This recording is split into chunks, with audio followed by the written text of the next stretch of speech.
Hi everyone, welcome to my EDTL500 vlog. I'm Fernando Mesquita and the topic of my vlog is language development. I would like to introduce this topic by quoting an applied linguist, Sandra Savignon. Savignon says, "Language is far more than a system to be explained. It is our most important link to the world around us. Language is culture in motion. It is people interacting with people."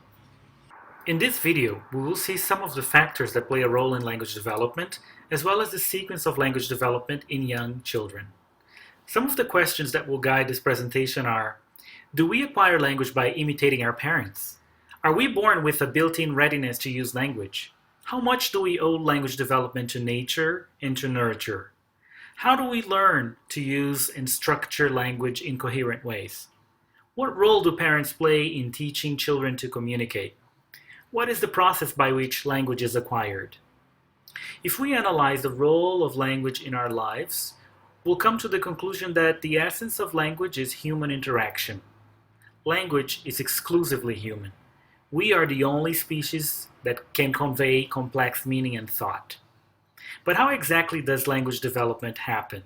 Before answering this question, I'll give you some basic facts about language. Fact 1. Some of us may not know how to swim, how to drive, how to play chess, but we all have the capacity to use at least one language we developed from birth.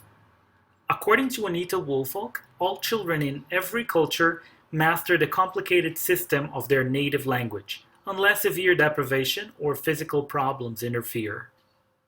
Fact 2. The capacity for language is located in the brain. Neurological studies show that if parts of the brain are damaged, we get language deficits. Depending on the damage, we can even lose the capacity to understand and create language.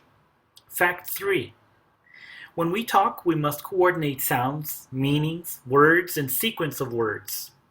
Language involves 5 systems of rules: phonology, morphology, syntax, semantics, and pragmatics.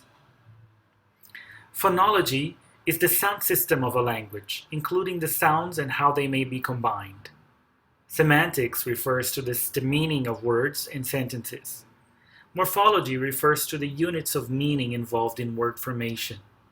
Syntax is the way that words are combined to form acceptable phrases and sentences. Pragmatics is the appropriate use of language in different contexts.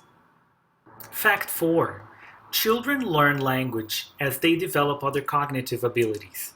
The process of acquiring a language involves the learning of symbols and requires the use of memory. The child's memory has to be able to store images or memory codes of events or objects and retrieve that with the appropriate words that symbolize them. Fact 5. Children's ability to understand language develops faster than their ability to speak it. Receptive language is the ability to understand language, and expressive language is the ability to use language in communication. Researchers have proposed different theories to explain how and why language development occurs. The most important are the behaviorist, the innatist, and the interactionist theories. The behaviorist perspective. A major proponent of the idea that language depends largely on environment was the behaviorist Skinner. He believed that language is acquired through principles of conditioning, including association, imitation, and reinforcement. This perspective views imitation and practice as the primary process in language development. This theory has been criticized and discarded because imitation and practice cannot explain some of the forms created by the children. For example, children make errors such as over-regularizing verbs. A child may say, "Billy hitted me," incorrectly adding the usual past tense suffix ed to hit. Another example, "I break the glass," "I fall down," or "one mouse, two mouses." In this case, kids are applying the logical rule for plural in several other contexts. Errors like these can't result from imitation, since adults generally use correct verb forms. Another argument against the behaviorist perspective, is that children acquire language skills even though adults do not consistently correct their syntax. Now let's look at the innatist perspective.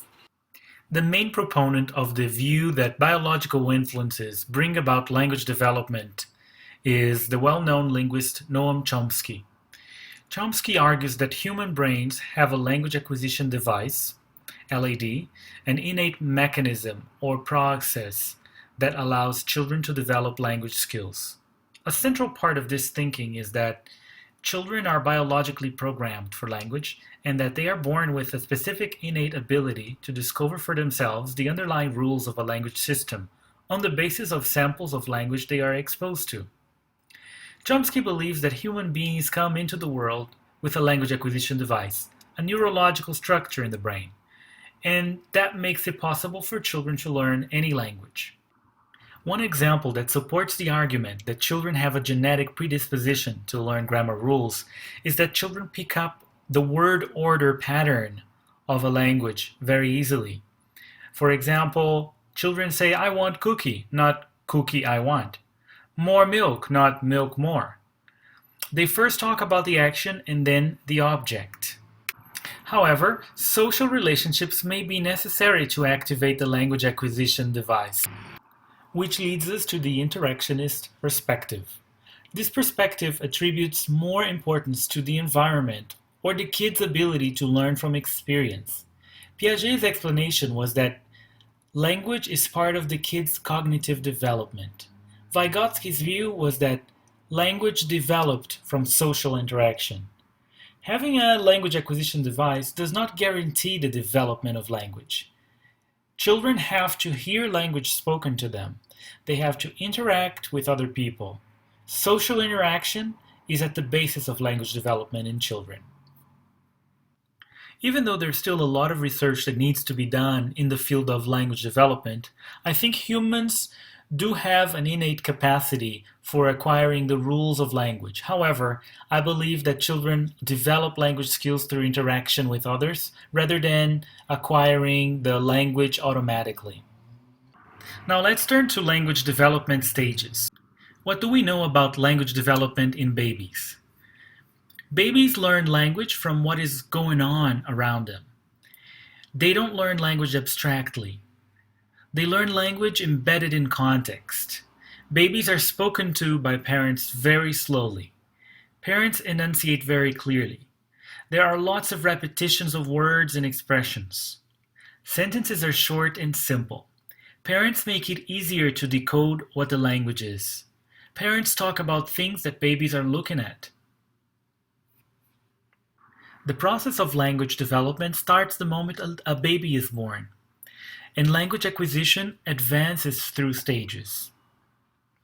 Babbling occurs at about 3 to 6 months, the first word at 10 to 13 months, and two-word utterances at 18 to 24 months.